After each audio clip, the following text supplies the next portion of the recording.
Howdy folks, how's everybody doing out there in YouTube land? Hope everybody's doing pretty good. I just want to thank everybody for watching my videos, and we are at 204 subscribers right now, and I'm really happy about that, and I'm glad this channel's starting to grow. But anyway, this is part 22 of the 78 Ford F-150, and what I've been doing is I'm working on getting this rear end back together, and the bad part is kind of a domino effect. And what I mean by that is I already pulled a backing plate off, but what I was originally going to do is I was going to replace this wheel cylinder because it's obviously no good. But my original intent is we were going just to replace this wheel cylinder here and then replace the little bit of brake line on the rear end and then bleed it and let it go and throw a new axle seal, because our axle seal back in here was actually leaking, and I wanted to replace that and just do the wheel cylinder. Well, in order to do that, you can't just replace the seal because this is a 9-inch and the bearings are actually pressed on against the seal, because the seal was right here, and when you pull this axle out, the bearings are in behind it, and then you have the little ring that presses on together. So it's like three things pressed all together. And when I pull this axle out, I'll actually show y'all what I'm talking about. I took our wheel cylinder, I got everything off, I got the backing plate off, I just screwed this on so our brake foot wouldn't come out. And the way I'm going to do this is I'm going to pull this axle out because both sides were leaking pretty bad. This side not as bad, but that side was pretty bad. But anyway, I'm going to pull this axle out, pull the other one out, and then pull the center out, and I'm going to replace this cover gasket around the center here first. And the reason I'm doing that is I want to check the ring and pinion. I want to see what ratio it's got, and I want to make sure that our teeth on our pinion and our ring, you know, are pitted or broken or anything like that. I just want to make sure everything looks good. And then I want to get this thing degreased, and I'm going to get it all painted up nice. But anyway, that's where we're at right now, and I had to fix our backing plate here.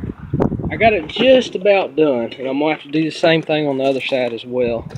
And what I've done, and I've read you can do this, what happened is you have these 6 points where your shoes ride. So there's one, another one, 4, 5, 6. It has these little slide points on it. And what I've done, I've cleaned this up. I got to clean it up a little bit more and degrease it, because I'm going to clean it up and paint it. But what I've done is I had to actually go in there, and there was grooves, you know, worn pretty bad on all these slide points. And this one was actually completely through. You can actually see where I welded it up, and it penetrated through a little bit. But what I did is I carefully, very carefully took and ground these down smooth on all of them, and then I come back with a welder and I filled them all in with weld and then ground them down again, and then basically got them flat. I still got to do a little bit of welding here because these backing plates are not easy to get. These backing plates I looked online are about $120 a piece. You know, this is a 9-inch. Just about everything for this 9-inch is not cheap. These bearings back in here are ridiculous. But I'm hoping the ones I got, I found some bearings that's got the seal. It's the one-piece style that's got the seal and everything pressed onto it. And I'm hoping they'll work. And I watched another YouTube video. I think it was by, Farmall. I have to look again, but this is part number A20. So get A20, because on his video he said to get A20 bearings, because he had a 74 Ford with the same rear end. So get A20, and then it's the one-piece design here.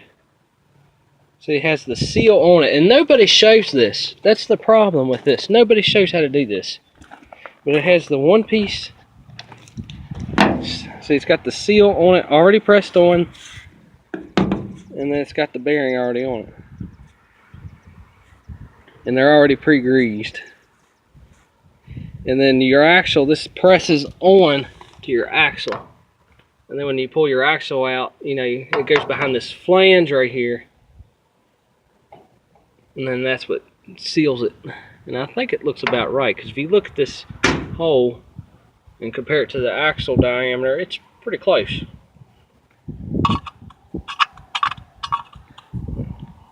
I think it's pretty close because it sits right down in there. So this is the bearing you need, and this one's 14 bucks. I was going to order one from LMC and they wanted like $120 for one bearing. And it's a little ring that goes behind this that presses behind it to hold it all together. But you know, that's just a tip out there. Don't buy the first thing you see, because that's the exact same bearing as LMC and they want $120 for that, and that's just ridiculous. And to show you how I talked about on that backing plate here, I got our brake shoes. All this is going to get replaced. This is just temporary. I just cleaned them up real good, because the main thing is I wanted to get this rear end together so that it wouldn't leak no more, and so that get our wheel cylinder replaced so I can move it around, is what I'm trying to do. So anyway, one way on your brake shoes, you need to make sure that your primary, this is your primary, this one always faces the front of the truck. You know, everybody leaves details about this stuff out. And that's why I'm trying to make these videos, to help anybody out there. I know they're not the greatest videos, but I want to help people. But anyway, the short shoe, this one right here, see that's short. Got the shoe material on it right here, and it's short. Compared to this one, is longer. How much longer that is? So your primary shoe always goes to the front. It sits on there. This lines up against that, and it sits on there just like that. And then you got your longer one, which faces the back towards the truck. So always remember your longer shoe faces back. And your little round cut goes up here like this.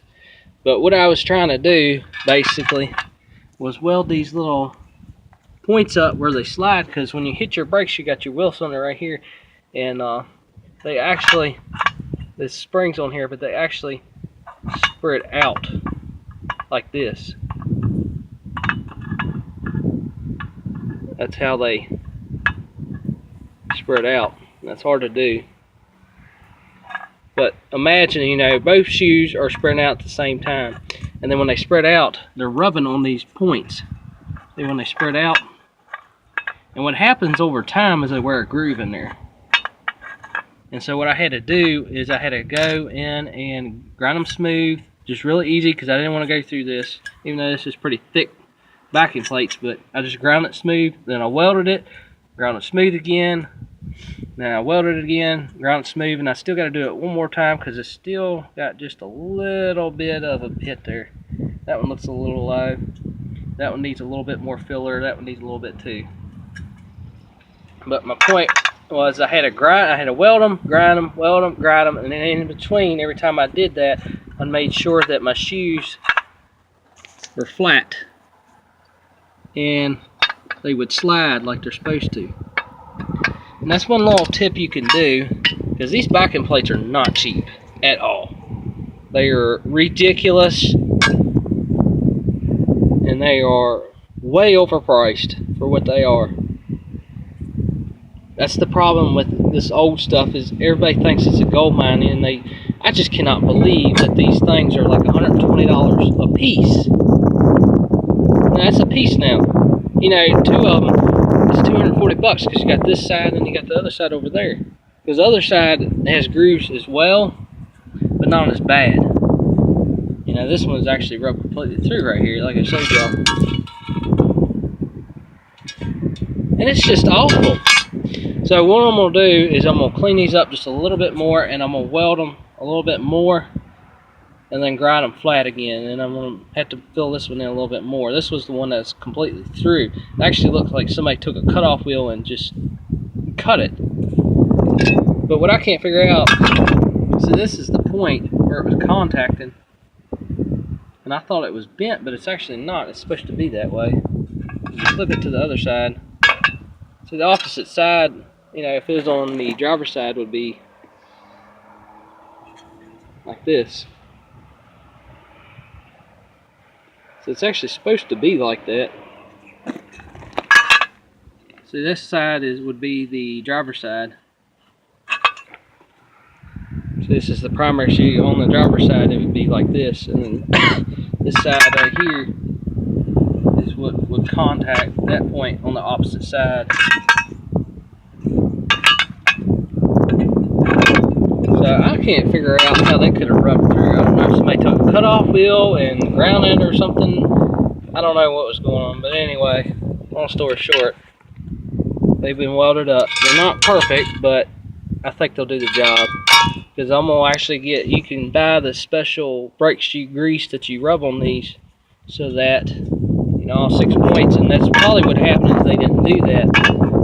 And they, you know, when you hit your brakes, as the shoes spread out over time, as they go back and forth, they rub it and put a groove in it. That might have been what happened. But anyway, we'll weld that up just a little bit more, fill them in. We'll make sure they're flat so that our shoes, you know, they sit on there flat like they're supposed to be.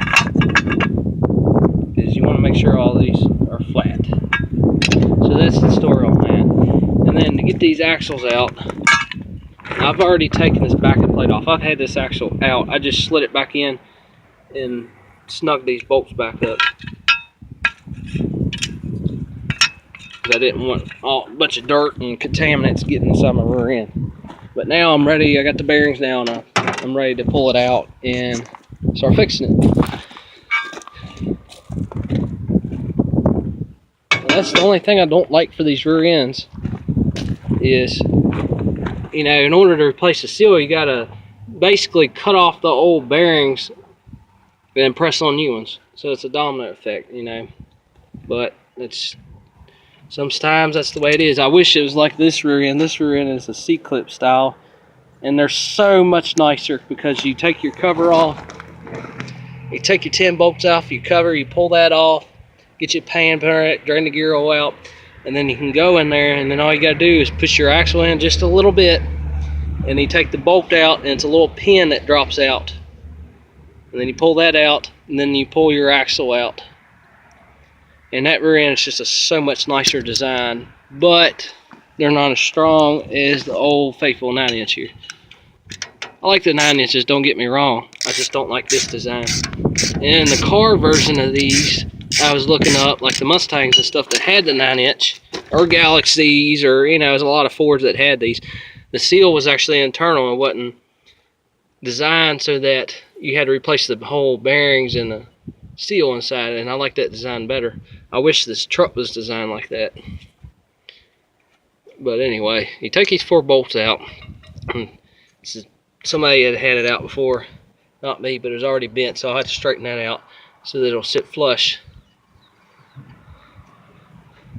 You can buy just about anything for these 9 inches, which is really nice. I mean, you can get anything for them.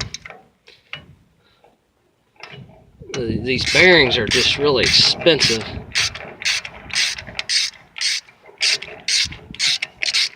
Well, at least I thought they were expensive at the time, but after finally doing a little research and looking around comparing bearings, I finally found them. So get A20 is what you need.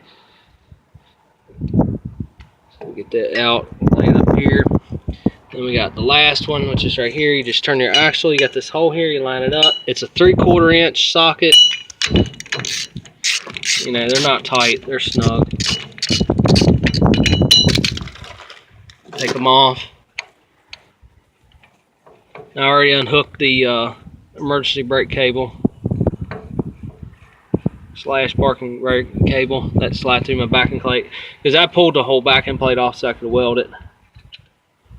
Let's set that up here, and then put that up here. And basically, you don't really need a slide hammer or nothing. Some people get a slide hammer. Well, this one's already been out, so sometimes you can just tug on it a little bit, or you can take your drum, turn it around backwards, put a couple lugs on it, and use it as a slide hammer. This one will slide right out. Bear with me, y'all.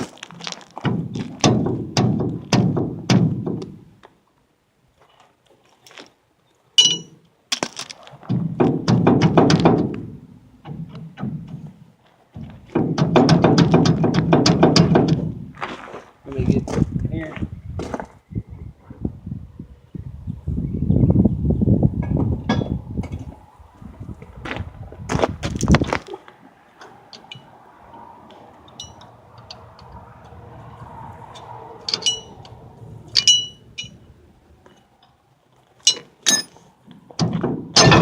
There we go.